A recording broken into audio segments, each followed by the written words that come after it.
The processing of sugarcane into sugar is an important yearly activity in Mauritius, especially during the harvest period.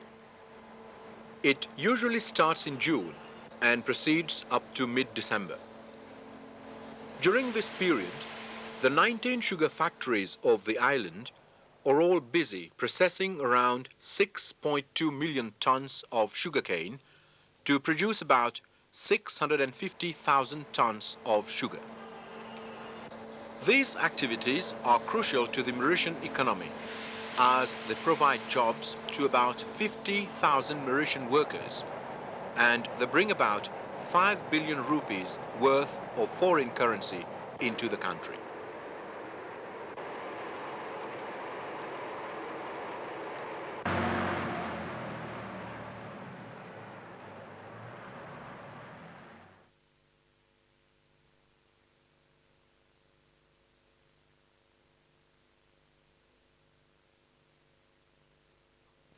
Sugarcane processing in Mauritius dates back to the period of the Dutch occupation.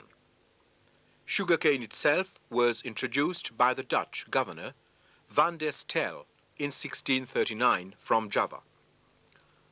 The Dutch, however, grew a limited amount of sugarcane which they used mainly for the production of arak, an old version of what is known today as rum.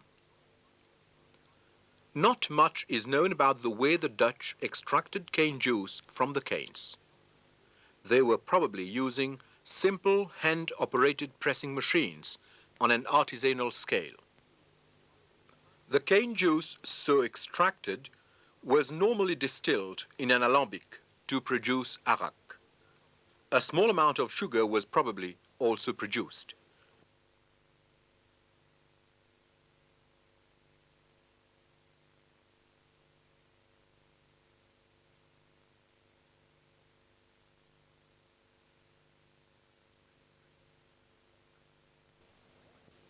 When the French took over the island in 1715, the main agricultural crops were coffee, indigo and spices.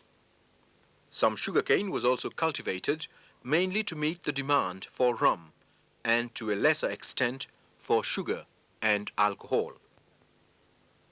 During that period, the franc-gourinier was commonly used for the extraction of cane juice.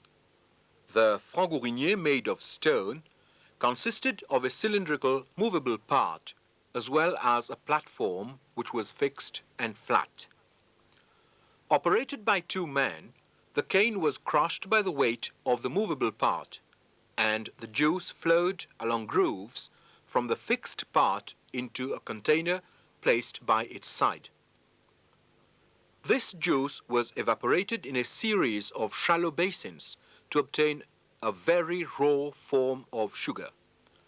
This sugar is still produced in certain parts of India under the name of gur. The batterie malactique was commonly used for that purpose. In this method, the juice was heated and transferred from the first basin to the next until it reached the last basin. In the last basin, a heavy syrup was obtained from which the raw sugar was extracted. The only French governor who took interest in the sugarcane industry was Mahé de la Bourdonnais. He made of sugarcane the main crop and built the first sugar mills at Ferney and Vilbag around 1743. We can still see the vestiges of these factories today. 1806 was the year when factories were first equipped with the free-roller vertical mills. These mills brought about considerable improvement in the extraction of cane juice. Each mill consisted of 3 cylindrical crushers rotating side by side along vertical axes. The vertical mills were worked by slaves, by animals, by water, or by wind. The production of sugar, which was around 225 tons in 1775, reached 2,000 tons annually by the year 1800.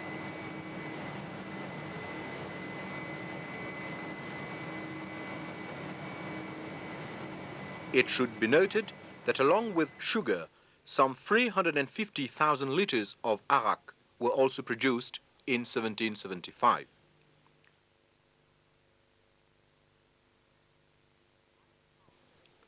In 1810, the island passed under the British rule. An important improvement in cane juice extraction was brought about with the introduction of the horizontal mills in 1819. In that year, Charles Telfair introduced the first horizontal roller mill at Belombre. In 1822, steam was used for the first time by Adrien d'Épinay on his sugar estate at Quatre Cocots, Flac, to drive the rollers. By 1828, all the mills on the island were driven either by steam or by water. By that time, about 160 sugar mills were in operation throughout the island. The number of sugar mills reached a maximum of 259 in 1858.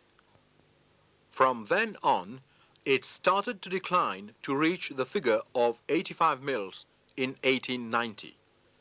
The improvement in sugarcane processing efficiency and sugar production is summarized in this table.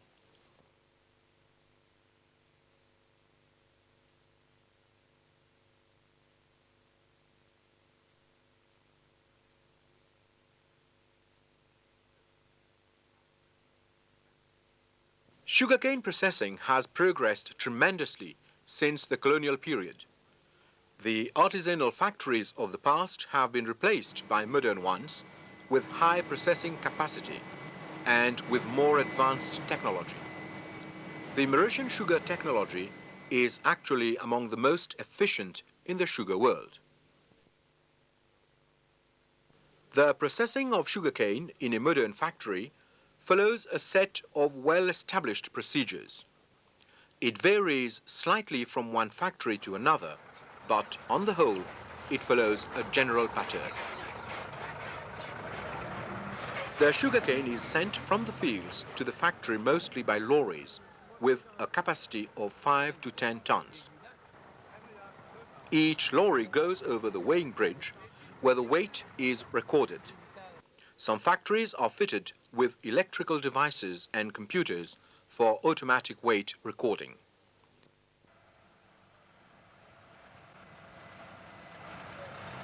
The canes are delivered to the factory from about 6 a.m. to 6 p.m. As the factory works normally for 24 hours a day, the cane has to be stocked for crushing during the night period.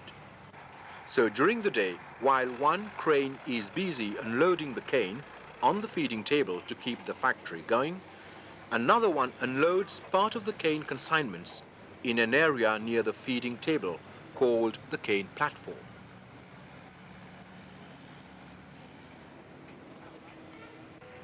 During the night, a crane fitted with a 6-ton hydraulic crab grabs the cane stored on the platform and unloads it on the feeding table.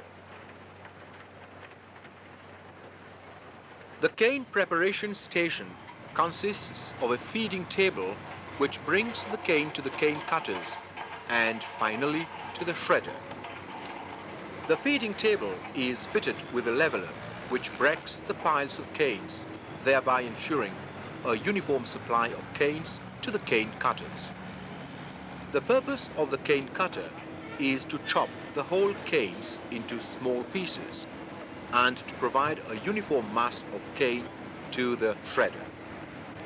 It consists of a series of knives fixed at right angles to a horizontal shaft which rotates along its axis. The shredder, just like the cutter, has a revolving shaft fitted at right angle with a series of hammers. The incoming layer of canes is picked up by the revolving hammers and forced through a serrated spring-loaded anvil where it is torn into shreds. The fibrous cane material which comes out of the shredder is fed directly into the extraction unit. This consists of a tandem of 4 to 5 free roller mills placed in series. Each free roller mill consists of 3 heavy metal rollers, each rotating along a horizontal axis. The cane material is crushed twice in each free roller mill, once between the top and the feeder roller, and a second time under heavier pressure between the top and the delivery roller. The free roller mill squeezes the juice out of the cane material. The material which comes out of the first mill still contains about 30% juice. It is therefore fed directly to the second, third, until it reaches the last roller mill. The purpose of having several mills is to ensure a thorough extraction of the cane juice. However, the fibrous material which leaves the last mill still contains a fair amount of sugar. To minimize this loss of sugar, a process known as imbibition is applied during the milling operations. It consists of the addition of water before reaching the last mill. The juice, together with the water, is fed to the previous mill. The operation is repeated until the mixture of juice and water reaches the second mill. This process improves the efficiency of mill extraction. The material which comes out of the last mill is known as bagasse. It still contains a small amount of sugar which normally cannot be extracted. This bagasse is sent to the furnace where it is burnt to provide energy for the whole factory. The juice which comes out of the mills is known as the mixed juice. It goes in a juice scale where it is weighed automatically. The water used for the imbibition process is also weighed. Normally about 48 tons of water are used for every 125 tons of canes. The purpose of weighing the juice and the water is to have better chemical control. Juice extraction is now completed and the juice moves to the next process, which is the clarification process. The mixed juice extracted at the mill is an opaque liquid containing a certain amount of unwanted impurities and suspended matter. The purpose of clarification is to get rid of these impurities in order to get a clear juice for processing. The way to do that is to precipitate the impurities by adding a predetermined amount of lime to the heated juice and separating the precipitate or mud from the clear juice in a subsider, also called a clarifier. Before clarification starts, the juice is heated to 73 degrees centigrade and kept at this temperature for about 15 minutes in a large tank. During this period, more than 50% of the starch content of the juice is destroyed by the action of natural enzymes contained in the juice.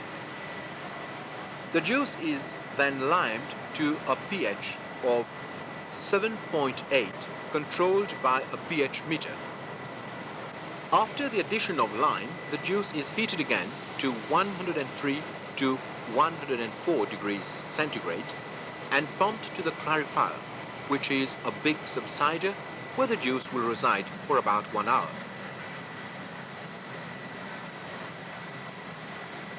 The clear juice still contains small particles of bagasse, which has not settled down. To get rid of these particles, the juice is passed through a vibrating screen with very fine mesh size. The resulting clear juice is sent to the evaporating station. The filtrate or mud, which comes out of the clarifier, still contains a larger amount of juice, which has to be recovered as far as possible. This is done by a rotary vacuum filter. The latter consists of rotating drum covered with a perforated plate or sieve, which dips into a bath containing the mud. The juice coming from the clarification station contains the natural water as well as the imbibition water added at the mills. It contains about 85% water and 15% solids. The major portion of the water has now to be removed to turn it into a syrup with 60% solids.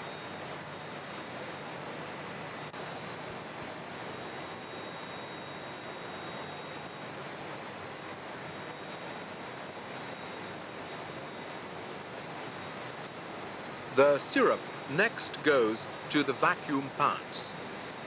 The function of the vacuum pan is to produce sugar crystals from the syrup and other products fed to it.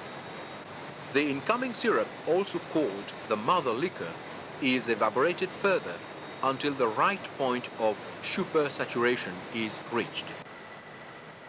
At this point, a certain amount of slurry or very fine sugar crystals is introduced into the vacuum pan.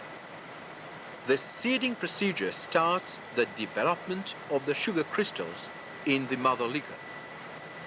When the sugar crystals have reached a good size, the mixture of crystals and mother liquor, called a massicrete, is dropped into cooling crystallizers, where it is cooled down to 30 to 40 degrees centigrade.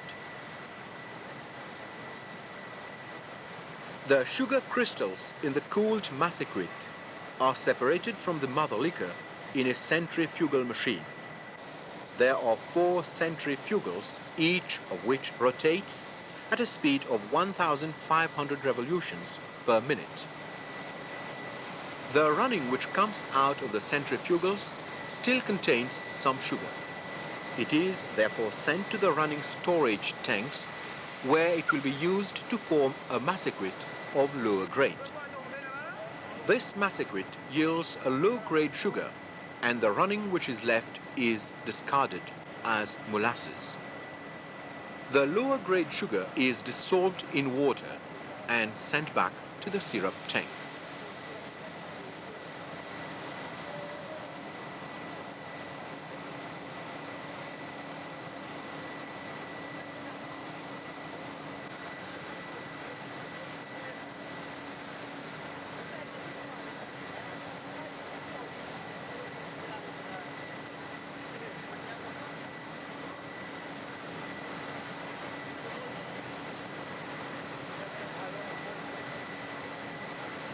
The molasses is weighed on automatic scales and then stocked in a molasses tank, from which it is fed to lorries with specially designed tanks. Some of the molasses are used locally, but the bulk of it is exported to Europe.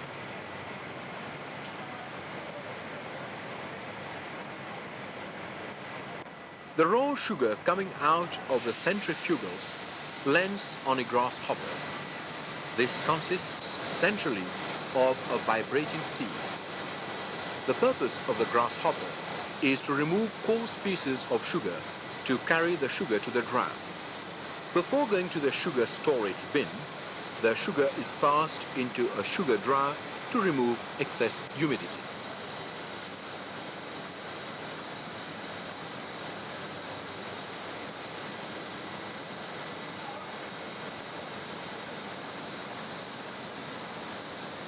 The processed sugar is weighed and stocked in a large container, from where it is fed to lorries equipped with specially designed bins.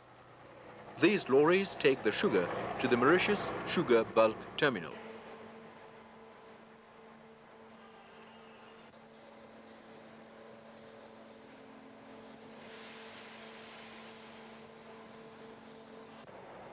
The efficiency of sugar extraction varies slightly from one factory to the other.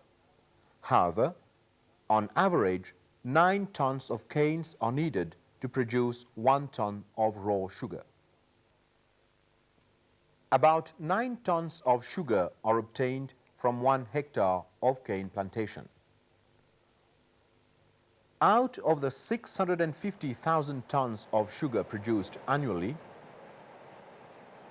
500,000 tons are exported to the EEC countries under the ACP Lomé Convention.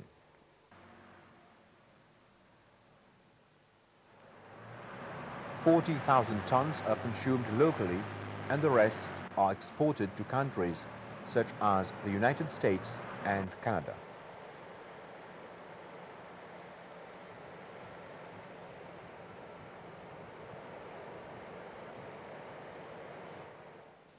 About 190,000 tons of molasses are obtained as a byproduct of the sugar industry. 40,000 tons are used locally, mostly for the manufacture of alcohol. The rest is exported to Europe and the United States of America.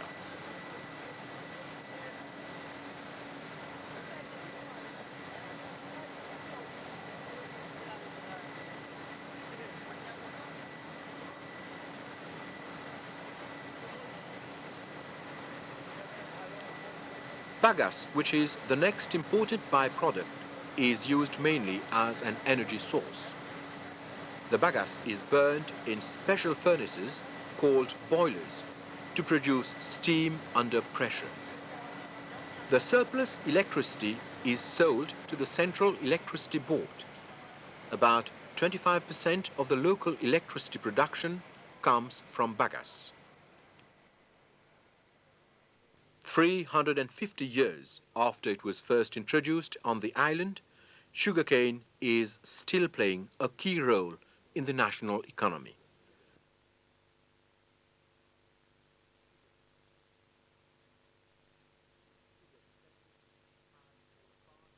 Sugar processing has for the past 150 years been the backbone of all industrial activities.